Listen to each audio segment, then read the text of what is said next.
அன்பர்களுக்கு அன்பான வணக்கங்கள்.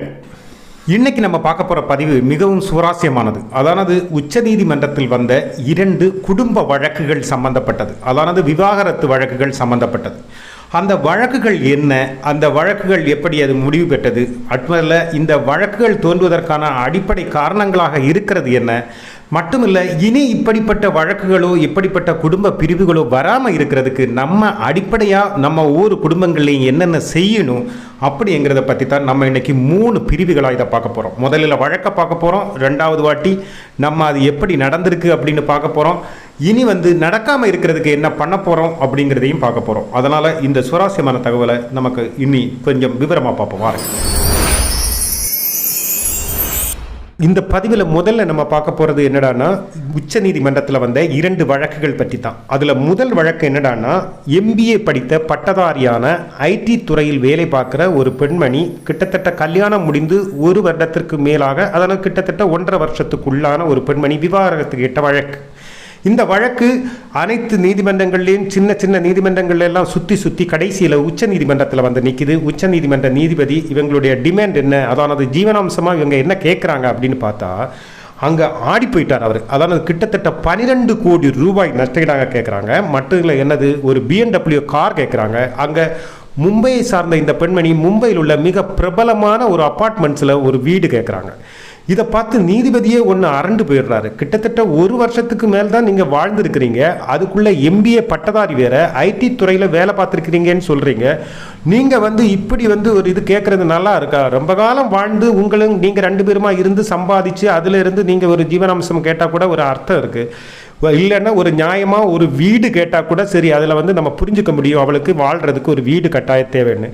அதை விட்டுக்கிட்டு நீங்கள் இவ்வளவு கேட்குறீங்களே, அப்போ நீங்கள் MBA படித்ததுக்கும் நீங்கள் வேலை பார்த்ததுக்கெல்லாம் என்ன அர்த்தம்? அதானது ஒன்று நல்லா தெரிஞ்சுக்கணும். நீங்கள் அதானது குழந்தைங்களோ அம்மா அப்பாக்களோ தங்களால் வாழ முடியாமல் அடுத்தவங்களுடைய ஆதரவு பெற்று வாழ வேண்டிய சூழ்நிலையில் இருக்கிறவங்களுக்கு மட்டும்தான் இந்த ஜீவனாம்சம் பொருந்துமே தவிர வாழ முடிகிற ஆளுங்களுக்கு இது பொருந்தாது. அதானது அவங்களுக்கு இது என்ன சொல்ல வர்றாங்கன்னா, படிப்பும் இளமையும் திறமையும் எல்லாம் இருக்கிற நீங்கள் ஏன் வேலை செஞ்சு பழிக்கக்கூடாது? ஏன் இப்படி ஜீவனாம்சங்கிற பேரில் ஒரு பெருந்தொகையை நீங்கள் கேட்குறீங்க? அதுவும் குறைந்தபட்சம் ஒரு வருஷம் 1.25 வருஷம் நீங்கள் கூட வாழ்ந்துக்கிட்டு இவ்வளவு தொகையை கேட்குறீங்களேன்னு கேட்டதுக்கும் அந்த பெண்மணி என்ன சொன்னாங்க, அது என்னுடைய கணவன் பெரிய பணக்காரர், அதனால் அவரால் தர முடிகிற கெப்பாசிட்டி உண்டு, அதனால் அவருடைய சொத்துலேருந்து எனக்கு ஒரு பகுதி வேணும் அப்படின்னு கேட்டாங்க. ஆனால் நீதிபதி அப்படியெல்லாம் முடியாது, நீதிமன்றம் உங்களுக்கு எது அருகதை என்று நினைக்குதோ அதை மட்டும்தான் வாங்கி தரும் அப்படின்னு சொல்லி அது முடிக்கிறாங்க. மட்டும் இல்லை, அந்த பொண்ணுக்கு செஞ்ச அட்வைஸ் என்னடா, இந்தியாவுடைய பிரபல நகரங்களான பூனே ஆகட்டும், பாம்பே ஆகட்டும், பெங்களூர் ஆகட்டும், சென்னை ஆகட்டும், எல்லா இடத்துலையும் IT ஃபீல்டில் வேலை பார்க்குறவங்களுக்கு வேலை கிடைக்குமா, அதனால் வேலை செஞ்சு உங்கள் வாழ்க்கையை முன்னெடுத்து போங்க அப்படின்னு சொல்லி அட்வைஸ் பண்ணி முடிச்சிருக்காங்க. இது ஒரு வழக்கு. அதானது இது இதே மாதிரி திருமணம் பண்ணி திடீர்னு சொல்லிட்டு டைவர்ஸ் எல்லாம் வாங்கி ஒரு பெருந்தொகையை அந்த குடும்பத்திலேருந்து வாங்கிட்டு போகலான்னு நினைக்கிறவங்களுக்கு இது ஒரு பெரிய சம்மட்டி அடி மாதிரி இருக்குது அப்படின்னு பலரும் கருத்து சொல்கிறாங்க. அதெல்லாம் இருக்கட்டும் ஒரு பக்கம். இன்னொரு வழக்கு என்னென்னா, UPI சேர்ந்த ஒரு IPS பெண் அதிகாரி பற்றியது. அதிகாரி என்ன பண்ணுறாங்கன்னா, தன்னுடைய கணவனுடைய ஏற்பட்ட கருத்து வேறுபாடுனால பிரிஞ்சிடுறாங்க. பிரிஞ்சதுக்கப்புறம் தன்னுடைய பதவியை பயன்படுத்தினாங்களோ இல்லையோ, அவங்க பெரிய போலீஸ் அதிகாரிங்கிறதுனால இந்த கணவனுடைய பேர்லேயும் கணவனுடைய அப்பா பேர்லேயும் பல ஜாமியத்தில் வெளிவர முடியாத வழக்குகள் போட்டிருக்காங்க. கிட்டத்தட்ட 6 வழக்குகள் போட்டதாக சொல்கிறாங்க. அதில் கற்பழிப்புன்னு போட்டிருக்கிறாங்க, கொலை முயற்சி போட்டிருக்காங்க, மட்டுமில்லை அவங்கள்ட்ட இருந்த பொருட்கள் பணங்கள் எல்லாம் வழிப்பறி பண்ணதாக சொல்கிறாங்க, பெண் கொடுமை அதானது வீட்டில் பெரிய கொடுமை தான் பண்ணதாக சொல்கிறாங்க. இப்படி கிட்டத்தட்ட 6 வழக்குக்கு மேலே பதிஞ்சிருக்கிறாங்க. பதிஞ்சு இந்த கோர்ட்டு அதுவும் இதே மாதிரி கீழே உள்ள கோர்ட்டுகளில் எல்லாம் சுற்றி கடைசியில் உச்ச நீதிமன்றமான சுப்ரீம் கோர்ட்டில் நின்றுச்சு. நின்னப்போ அங்கேயும் நீதிபதி இந்த கோர்ட்டோட தம்மை இவங்களுடைய வாதாடல்களையும் எல்லாத்தையும் கேட்டதுக்கு அப்புறம் அவருக்கு ஒரு விஷயம் புரிஞ்சிருச்சு. அவர் உடனே சொன்னார், அவர் சொன்ன தீர்ப்பு தான் மிக பிரமிக்க வைத்தது அப்படின்னு சொல்கிறாங்க. அவர் என்ன சொன்னாருன்னா, நீங்கள் இந்த கணவன்கிட்டையும் கணவனுடைய அப்பா கிட்டையும் நிபந்தனையற்ற மன்னிப்பு கேட்கணும் அப்படின்னு சொன்னார். அது காரணம் என்னடான்னா, அந்த கணவன் கிட்டத்தட்ட 110 நாள் வரைக்கும் கிட்டத்தட்ட 109 நாள் வரைக்கும் ஜெயிலில் இருந்திருக்காரு. கணவனுடைய தந்தை கிட்டத்தட்ட 105 நாள் வரைக்கும் ஜெயிலில் வச்சிருக்காரு. அதானது இவருடைய போலீஸ் அதிகாரத்தை பயன்படுத்தி கீழே உள்ள போலீஸ் அதிகாரிகளை வச்சு பல வழக்குகளையும் பதிஞ்சு அவங்கள ஜாமீன் வர முடியாத கேஸுகளையும் போட்டு அலைக்கடிச்சு நிறைய பாடுபடுத்தி இருக்கிறத நீதிமன்றம் உணர்ந்திருக்க கூடும். அதனால என்ன பண்ணியிருக்காங்க, அவர் நிபந்தனையற்ற மன்னிப்பு கேட்கணும் அப்படின்னு சொன்னது மட்டும் இல்லாமல் 3 நாளுக்குள்ள நீங்கள் அதை செஞ்சுருக்கணும். அது எப்படியெல்லாம் செய்யணும் அப்படின்னா, ஹிந்தி பத்திரிகையிலையும் இங்கிலீஷ் பத்திரிகையிலையும் கட்டாயம் நீங்கள் மன்னிப்பு கேட்ட செய்திகள் வந்திருக்கணும். அதை நீங்கள் கோர்ட்டில் சமர்ப்பிக்கணும் அப்படி நியூஸ் வந்த விஷயத்தை. இன்னொன்று, அனைத்து சமூக ஊடகங்கள்லையும் உங்களுடைய மன்னிப்பு சம்பந்தமான விஷயங்கள் வந்திருக்கணும். அனைத்து ஃபேஸ்புக்கு, ட்விட்டரு, இன்ஸ்டாகிராம் அனைத்து சமூக ஊடகங்கள்லையும் வந்திருக்கணும் அப்படின்னு சொல்லிட்டு நீதிபதி இது பண்ணியிருக்கிறார். மட்டும் இல்லை, இன்னொரு வார்னிங் கொடுத்திருக்கிறார், எச்சரிக்கை செஞ்சிருக்கிறார். அதாவது இனி மேற்கொண்டு நீங்கள் உங்களுடைய நண்பர்கள் மூலமாகவோ சக அதிகாரிகள் மூலமாகவோ இன்டைரக்டாக மறைமுகமாக அந்த உங்களுடைய கணவருக்கோ அல்லது கணவருடைய தந்தைக்கோ இனி பிரச்சனையோ கேஸோ ஏதோ போட்டு பிரச்சனை பண்ணினீங்கன்னா அதோடைய நடவடிக்கை கடுமையாக இருக்குன்னு கோர்ட்டு எச்சரிக்கை வேற விடுத்திருக்கு. அப்படி இந்த வழக்கு தீர்த்து வைக்கப்பட்டது. கடைசியில் அந்த வழக்கையும் 2 பேரையும் பிரித்து விட்டாச்சு. அப்போது இங்கே இந்த விஷயந்தான், இந்த 2 நிகழ்வுகளும் தான் இந்த பதிவுக்கு முக்கிய காரணமாக அமைஞ்சதுங்கிறது குறிப்பிடத்தக்கது. சரி, 2வது பாகமாக பார்க்க போகிறது இந்த பிரச்சனைகள் எல்லாம் ஏன் வருது. அதாவது 2 சமூக சூழ்நிலைகளில் வளர்கிற 2 பேர், பொருளாதார சூழ்நிலைகள் வேறு, சமூக சூழ்நிலை வேறு, ஜீன்ஸ் வேறு, குணாதிசயங்கள் வேறு, இப்படி 2 இடத்துல வாழ்கிற 2 நபர்கள் ஒன்னோடு ஒன்று சேர்ந்து ஒன்றா பயணிக்க வேண்டிய ஒரு சூழ்நிலை வரும்போது தான் அதுதான் திருமணம் அப்படின்னு சொல்லி நம்ம சொல்லிக்கிறோம். அந்த பந்தத்தை, அந்த உறவை, அந்த சேர்ந்து வாழ்தலை. அந்த திருமணம் இப்படி சேர்ந்து போகும்போது என்ன பண்ணுவோம், ஒன்றுக்கொன்று நம்மள்கிட்ட கட்டாயம் ஒன்றுக்கொன்று அவங்க அனுசரித்து போகணும் அப்படிங்கிறது ஒரு இது. அதாவது நீங்கள் சொல்கிறதுல இருக்கிற அந்த நியாயத்தையும் இதை எடுத்துக்கிட்டு நான் புரிஞ்சுக்கிட்டு அதை ஒத்துக்கிறது. அதே மாதிரி நான் சொல்கிற கருத்துக்களில் இருக்கிற நன்மையும் தின்மையும் என்ன ஏதான்னு புரிஞ்சுக்கிட்டு அதை எடுத்து சொல்லி அதை ஏற்றுக்கிறது. இப்படி 2 பேரும் புரிதலோடு போகிறது ஒரு பக்கம் இருந்தாலும், இந்த புரிதலோட போக இருந்தாலும் கட்டாயம் எப்போதுமே ஒரு வாக்கு தர்க்கம் வரலாம், இல்லைன்னா ஒரு சின்ன சின்ன பேச்சுகள் வரலாம், சின்ன சின்ன குழப்பங்கள் வரலாம், சின்ன சின்ன சண்டைகள் வரலாம், சின்ன சின்ன பிணக்கங்கள். அதுதான் நம்மளுடைய சங்க இலக்கியங்களில் கூட சொல்லப்படுகிற ஊடல்கள்.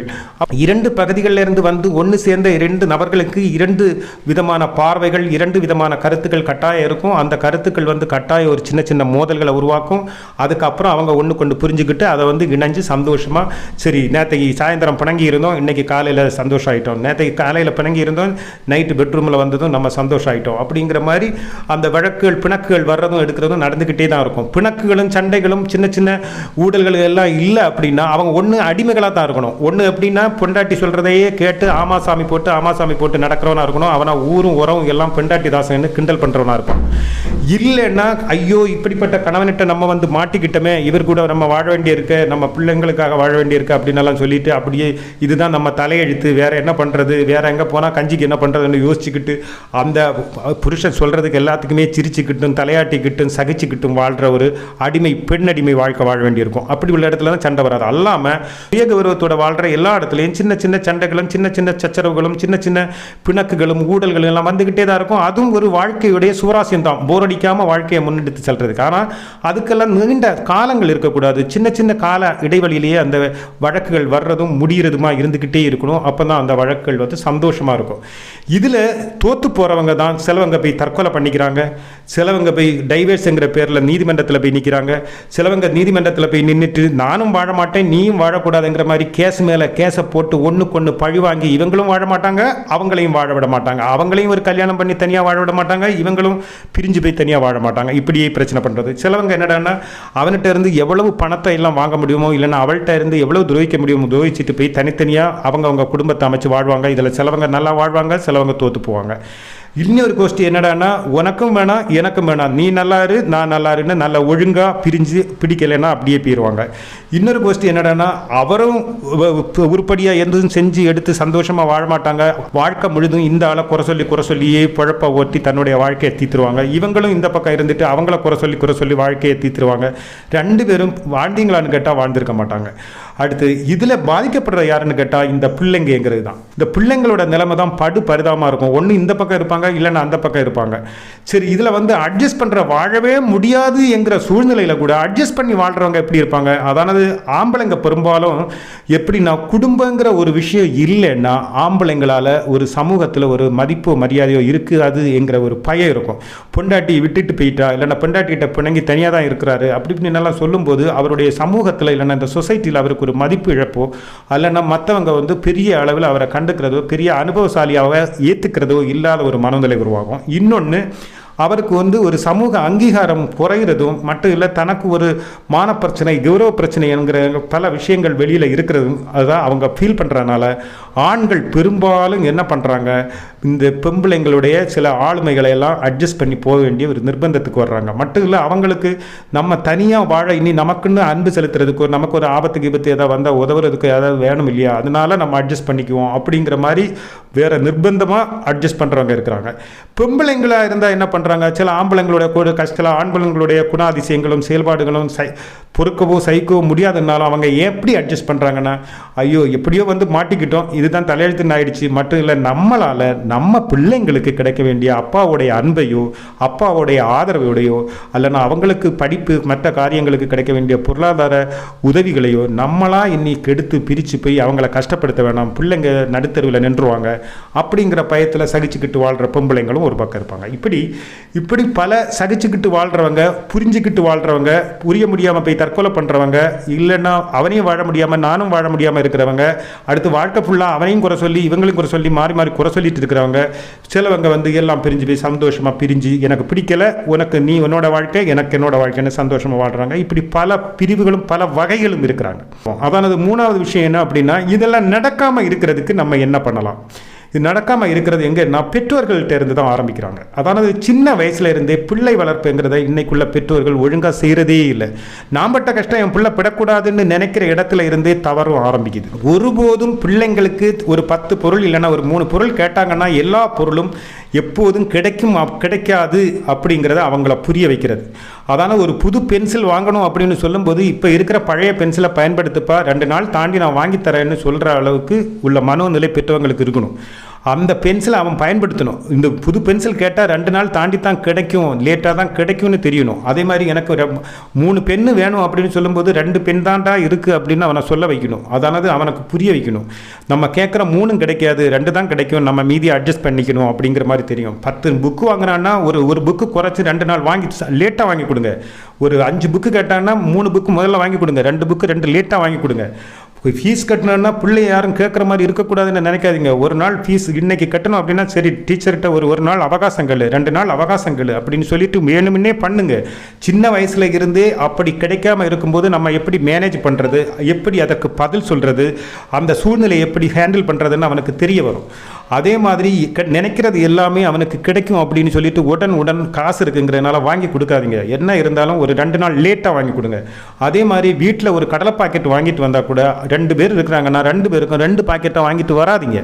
ஒரு பாக்கெட்டை வாங்கி கொடுத்துட்டு நீங்கள் 2 பேரும் பங்கு வச்சு சாப்பிடுங்கன்னு சொல்லுங்கள். நீங்கள் உங்கள் மகனுக்கு 2வது வாங்கி கொடுக்குறேன்னு விரும்பினா கூட அதை 2வது வாங்கி கொடுங்க, கொடுத்துட்டும் பங்கு வச்சு சாப்பிட சொல்லுங்கள். அப்போது அப்பாவுக்கு கொடுத்துட்டு தான் நம்ம சாப்பிடணும், அம்மாவுக்கும் பங்கு கொடுத்துட்டு தான் நம்ம சாப்பிடணும். நமக்கு கையில் கிடைச்ச பொருள் எல்லாமே நம்மளோடதல்ல, நம்ம வீட்டில் இருக்கிற மற்ற அங்கங்களுக்கு பங்கு வச்சுட்டு அவங்களுக்கும் கொடுத்து தான் நம்ம சாப்பிடணுங்கிற ஒரு மனோநிலை வரும். இப்போ இங்கே இருக்கிற பல விஷயங்கள் என்னடானா, சுயநலத்தை உணர்த்துற என்னடானா, மக்கள் எண்ணிக்கை, பிள்ளைங்களோட எண்ணிக்கை வீடுகளில் குறைவு. அதனால் மட்டுமில்ல, வருமானம் ஓரளவு பெரும்பாலான குடும்பங்களில் இருக்குது. அதனால் பிள்ளைங்களுக்கு வாங்கி கொடுக்குறது, அவன் கையில் முழுசாக கொடுக்குறது எல்லாம் அவனுக்கே சொந்தம் அப்படின்னு அவன் நினைக்கிறான். அவன் கேட்ட உடனே அவனுக்கு கிடைக்குது, அடுத்து கேட்ட எண்ணிக்கையும் கிடைக்குது. இந்த விஷயங்கள்ல எல்லாம் பங்கு வச்சு சாப்பிட்றதுக்கும் 2 நாள் லேட்டாக தான் கிடைக்கும், கிடைத்ததும் உடனே கிடைக்காதுங்கிறதும், கேட்குற எல்லாமே கிடைக்காது, இது இப்போ முடியாதுடா, அடுத்த வருஷம் பார்த்துக்கலாம், அதுக்கு அப்புறம் பார்த்துக்கலாம், இப்போ இதுதான் இருக்குது அப்படின்னு சொல்லிட்டு அவனை அதாவது 25 ரூபா பெண் கேட்டால் இல்லைடா இந்த 10 ரூபா பெண்ணை பிடி அப்படின்னு சின்ன வயசுல இருந்தே ஆணாக இருந்தாலும் பெண்ணாக இருந்தாலும் நீங்கள் அவங்கள பழக்க வேண்டியது மிக மிக முக்கியம். அப்போ அவங்க எந்த காலத்திலையும் எல்லா இடத்துலையும் பங்கு வச்சு வாழணும். நம்மள்கிட்ட இருக்கிற எல்லா பொருளும் நம்மளோடது இல்லை, அடுத்தவங்களுக்கும் கொடுத்து நம்ம கூட இருக்கிறவங்களுக்கும் கூட உள்ளது. அடுத்து நம்ம ஒரு சாப்பாடு சாப்பிடும்போது கூட அந்த சாப்பாடு மற்றவங்களுக்கும் பங்கு வச்சு எடுத்து வச்சுக்கணும், அவங்க பக்கத்தில் இல்லைன்னா கூட கொடுக்கணும். அப்படிங்கிற ஒரு அந்யோன்யங்களை உருவாக்கும் போது அவங்க வாழ்கிற சமூக சூழலில் நாளை அவங்களுக்கு ஒரு நல்ல ஒரு அட்மாஸ்பியரை உருவாக்குறதுக்கு நீங்கள் போடுற அடித்தளம் இதுதான். அவங்க அதை பெருசாகும் போது, அதை செய்யும்போது அவங்களுக்கு அப்படி ஒரு நல்ல நட்பு வட்டாரங்களும் நல்ல உறவுகளும் நல்ல இதெல்லாம் அவங்களுக்கு கிடைக்கும்.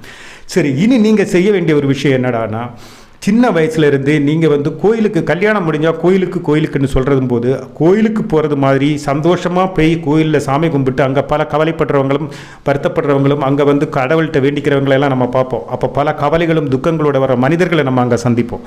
அது ஒரு விஷயம். இன்னொரு விஷயம் என்னடானா, நீங்கள் வந்து திருமண வீடுகள்லையும் பிள்ளைங்களை கூட்டிகிட்டு போங்க. படிப்பு இருக்குது, படிக்க போகணும், பிள்ளைங்களுக்கு ஹோம்ஒர்க் இருக்குது, ஒரு நாள் போகலைன்னா அவனுக்கு பயங்கரமாக படிப்பு இருக்குன்னெல்லாம் சொல்லி இன்றைக்கி நிறைய பேர் பிள்ளைங்களை சமூக வாழ்க்கையிலிருந்து தள்ளி வைக்கிறாங்க. அதானது கிட்டத்தட்ட கல்யாணம் வரைக்கும் அவனை சமூக வாழ்க்கையிலிருந்து ஒதுக்கி ஒரு புத்தக புழுவாவே வளர்த்துட்டு திடீர்னு போய் ஒரு சமூக வழியில் கொண்டு தள்ளும்போது அது ஆணாக இருந்தாலும் பெண்ணாக இருந்தாலும் திணறாங்க. சின்ன சின்ன விஷயங்களை எப்படி ஹேண்டில் பண்ணுறேன்னு தெரியாமல் முடிக்கிறாங்க. அதுக்காகத்தான் சொல்கிறோம், அவங்கள சமயம் கிடைக்கும் போதெல்லாம் நீங்கள் எந்த தெய்வத்தை வழிபடுறீங்களோ, அது எந்த வழிபாட்டு முறையை பின்பற்றுறீங்களோ அந்த வழிபாட்டு தலங்களுக்கு கூட்டிகிட்டு போங்க. அங்கே உள்ள கஷ்டப்படுறவங்களும் சந்தோஷமாக வர்றவங்களை எல்லாம் அவங்க பார்க்கட்டும், அந்த அனுபவங்களை புரியட்டும். அங்கே கொஞ்சம் நேரம் டைம் ஸ்பெண்ட் பண்ணுங்கள். அடுத்து கல்யாண வீடுகள் உறவுகளுடைய இது வரும்போது உறவுகளை எல்லாம் இன்ட்ரோடியூஸ் பண்ணுங்கள். கல்யாண வீடுகளை காட்டுங்க. கல்யாண வீடுகளில் உள்ள நிகழ்ச்சிகளை எல்லாம் அவங்க பார்க்கட்டும், அங்கே வர்ற நபர்களை பார்க்கட்டும், அவங்களுடைய வாழ்க்கை முறைகளை எல்லாம் நம்மளுடைய இதெல்லாம் பார்க்கட்டும். அப்போ அவங்களுக்கு எவ்வளவு மகிழ்ச்சியாக இருக்கிறதுங்கிறது புரியும். இன்னொன்று, நோய்வாய்ப்பட்டிருக்கிற உங்களுடைய உறவுகளையோ முதியோர்களையோ பார்க்க போகும்போது இவங்களையும் கட்டாயம் கூட்டிகிட்டு போங்க. அப்போது அவங்களுக்கு அது மெச்சூரிட்டி, அதானது ஒரு கல்லூரியில் படிக்கிற ஆணோ பெண்ணோ எல்லாம் இருந்தால் கட்டாயம் நீங்கள் கூட்டிகிட்டு போகணும். ஏன் கூட்டிகிட்டு போகணும் அப்படின்னா, அவங்களுக்கு அப்போ தான் தெரியும் இந்த உறவுகளுடைய அருமை. அதானது எப்போவுமே வந்து சந்தோஷங்களில் மட்டும் இல்லை, கல்யாண வீட்லேயும் கோயில்கள்லையும் சந்தோஷமாக வர்ற அந்த உறவுகள் மட்டும் இல்லை, ஒரு நோய்வாய்ப்பட்டு வரும்போது நமக்கு உறவு எவ்வளவு முக்கியம்னு தெரியும். அங்கே கணவனுக்காக போராடுகிற மனைவி, அதானது கணவனால் இயலாமையில் இருக்கும்போது மனைவி எவ்வளவு கஷ்டப்பட்டு அவனை காப்பாற்றணும் அப்படின்னு துடிக்கிறா, அதுக்காக போராடுறா, பொருளாதாரத்துக்கு போராடுறா, இவ்வளவு அன்பு காட்டுறா, எந்த பிணைப்பு இவங்களை இணைச்சிருக்கு அப்படின்னு அவளெல்லாம் யோசிக்க வைக்கும். வேற ஒரு அவளுடைய வாழ்க்கையில் அந்த ஒரு பிரச்சனையெல்லாம் வரும்போது பாரு, அன்னைக்கு அந்த அம்மா அக்கா இப்படியெல்லாம் பண்ணாங்க, புருஷன் இப்படியெல்லாம் இருந்த பிறகு கூட அப்படி பண்ணாங்க அப்படிங்கிற வரும்போது அவளுக்கு சில காம்ப்ரமைஸ் மனசுக்குள்ளேயே உருவாக ஆரம்பிக்கும். அதனால் அதே மாதிரி கணவன் மனைவிக்காக இருந்தாலும் மனைவி கணவனுக்காக இருந்தாலும் ஒரு நோய்வாய்ப்பட்டு இருக்கும்போது அங்கே போராடுறது என்னது, பிள்ளைங்களுக்காக பெற்றவங்க அங்கே போராடுறது, அழுறது, அவங்களோட பொருளாதார சிக்கலில் இருக்கிறது எல்லாமே இப்படி போகும்போது அவங்க அவங்கள அறியாமல் மற்றவங்கள்ட்ட சொல்லுவாங்க, நம்மள்கிட்ட சொல்லுவாங்க. அப்போ நம்ம கூட வர்ற பிள்ளைங்களும் இதை கேட்கும். அப்போ இவ்வளவு பிரச்சனைகளை எல்லாம் இது பண்ணணும்னா உறவுங்கிறது இவ்வளவு முக்கியம். நம்ம நோய்வாய்ப்பட்டோ நம்ம ஒரு பலகீனம் அடைஞ்சோ இருக்கும்போது நம்மளுடைய உறவுகள், அதாவது உற்றவர்களாக நம்ம பக்கத்தில் ஒரு உறவு இருந்தால் தான் அது வந்து நமக்கு சந்தோஷமாகவும் நம்மளுடைய பாதுகாப்பாகவும் இருக்குங்கிறதுனாலையும் சின்ன சின்ன விஷயங்களுக்கு உறவில் நம்ம உதறினா இதே மாதிரி சூழ்நிலை வருங்கிறது அவங்களுக்கு ஒரு பயத்தை ஏற்படுத்தும். இன்னொன்று என்னடானா, வயசு வித்தியாசம் இல்லாமல் எப்போ வேணுமானாலும் நோய்வாய்ப்படலாம், பிரச்சனைகள் வரலாம், அடுத்தவங்களுடைய உதவியை நம்ம நாட வேண்டிய நிர்பந்தம் வரலாம். அப்படிங்கிற ஒரு சிச்சுவேஷன் எல்லாம் இந்த ஹாஸ்பிட்டல்கள்லையும் இதே மாதிரி விபத்து மற்றபடி விஷயங்கள் எல்லாம் போகும்போது உங்களுக்கு புரியும்.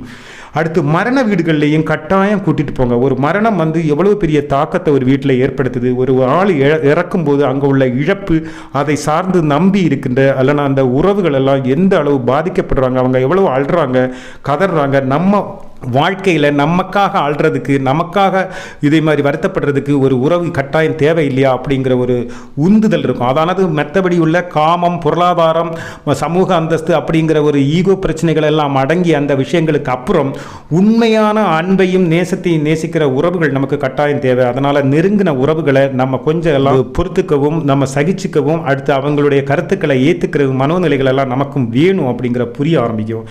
அதுக்கப்புறம் எதுக்கெடுத்தாலும் நீ என்ன கேளு நான் பண்ணுறேன் அப்படிங்கிற ஒரு தைரியத்தை கொடுக்குற மனோநிலையெல்லாம் விட்டுட்டு நீ போராடி ஒத்த காலில் நீ நின்று ஜெயிக்கணும் அப்படின்னு சின்ன வயசுல இருந்தே படிப்பாக இருந்தாலும் எதாக இருந்தாலும் சொல்லி கொடுத்து வளருங்க.